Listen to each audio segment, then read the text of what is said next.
It was 2 a.m. The railway station lay deserted, swallowed by thick fog. A dim yellow light flickered over clock room No. 13 as its rusted door creaked open. A man stepped inside, his hands trembling, eyes darting around as if he were being watched. He clutched a strange black suitcase tightly.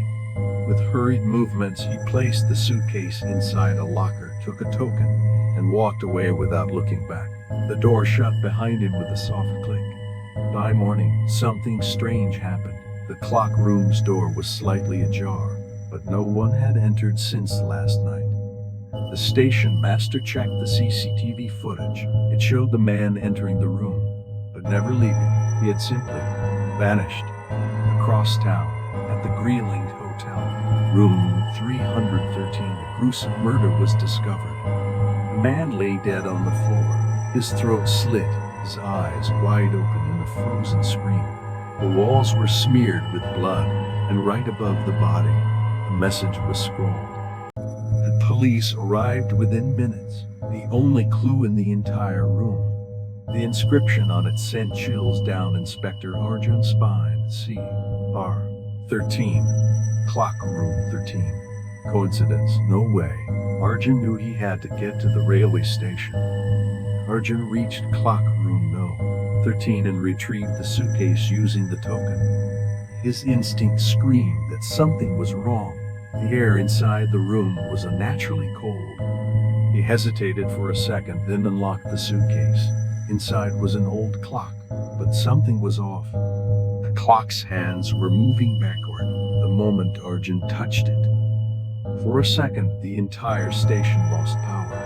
The dim lights returned, and everything seemed normal, except for one thing. Arjun's hands were now covered in blood, and standing right in front of him was the man from room 313. But he was dead. Arjun had seen his body himself. Then who or what was standing here? The man lifted his head slowly, his eyes hollow and lifeless. He opened his mouth, but no sound came out, only a distant echo, as if he was speaking from another dimension. Then, in a whisper that sent shivers down Arjun's spine, he said, "You were never supposed to find the clock." And just like that, he disappeared. Arjun, shaken to his core, rushed back to check the CCTV footage. His heartbeat stopped. On the screen, it wasn't the man entering room 313. It was him, Inspector Arjun. He saw himself walk into the room, saw himself hold the knife, saw himself kill the man. "But I didn't do this," he whispered, his voice barely audible. His hands were still trembling. He looked down. The blood on his hands wasn't vanishing. It was real. A horrifying realization hit him. The clock didn't just move backwards. It rewrote reality. And now, it had rewritten him. Arjun stumbled back, gasping for breath.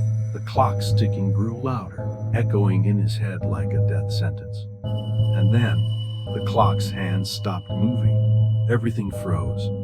The railway station, the lights, the wind, the sounds.